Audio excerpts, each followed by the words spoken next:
Hey everybody, it's Jason Blaha here, and once again it is time for my client Jack's vlog. And Jack had a good week. We had a very good week. This is, for him, a 95% training max week, and he got 3 on everything, which actually is lifetime PRs on a couple of his lifts, which we're very happy with because he's in a lighter weight class now. Right, he's dieted down, dropped a weight class, and we're finally seeing some breakthrough as to getting his lifts up. Some of them past where they were when he weighed more. So, great situation. And for those curious, we run for him right now waves of 90%, 95%, and 100% training max, and then we take those to plus sets. And he likes this system of training. He likes it, so it's what we run with. And, something I've said for other people, I don't like to run this style of training super long term for people. 8 months, 9 months, maybe a year for some, and then we really need to move back away from it because the potential for overuse is there. That's just my opinion. I'm not saying some people can't run it for life. You could. You could run 5-3-1 type programming forever, and this is a spin off of that. But realistically, we are better off if we don't do it that way. I do like people to run a phase. I think it's good for most people at some point in their life to run a good long phase of high specificity basic barbell work. Squat, bench, deadlift. Whether we choose to do overhead press or whatever is another thing there, but definitely some barbell rows.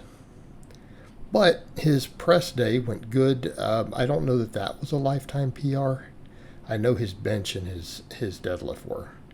So press day, pretty straightforward. We do some dumbbell rows, right? We overhead press. We do 5x10 overhead press. We do dumbbell rows. We usually do some dumbbell extensions for his triceps. And I always like that. I always like to do extra tricep work if we're going to have an overhead press day is a fourth day every week. I think a lot of upper back and a lot of tricep work does make sense there. For some people, if they do, that's a good day to work in their bicep work and more or less make it, a shoulder and arm day. Not a bad approach, depending on how we want to split things up. Now, obviously, we don't do that with my conjugate type lifters. But for the people who run this style of programming, I think it works well there to do that. And so, again, we do those dumbbell extensions, try to get a stretch on there. And I may take him back to press downs and stuff here soon.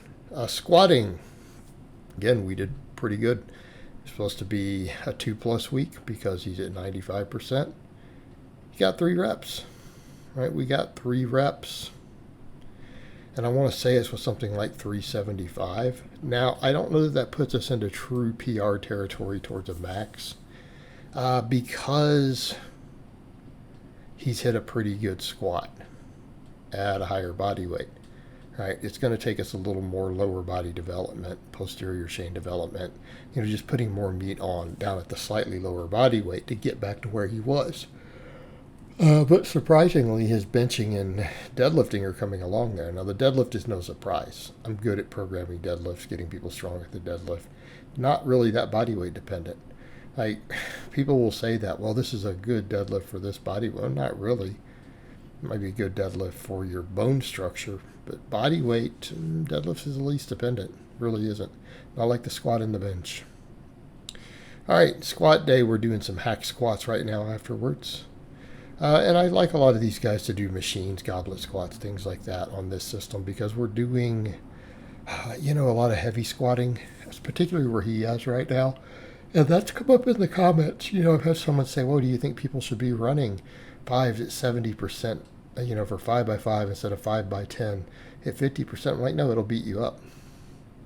We are only doing this because he has a meet coming up, and I want him to go a little heavier on some of the stuff. That's why his plus sets are taken up heavier.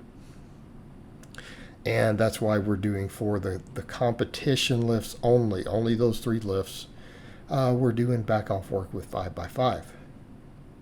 Okay, and it's purely because he has a powerlifting meet coming, and it's hoping that we can squeeze 5 more pounds out of the maxes off the neuromuscular gains from doing that. We're chasing hopefully 5 more pounds on a max. instead of doing the straight 10s. That's it. It also comes at the price of it beats you up more. And he said that already. He's like, I feel like I need a deload coming up soon. Like, all right. So when we get to that 100% training max week next, we're going to deload after that. Benching, though, PR'd. Got 290 for a triple. He got 290 for a triple.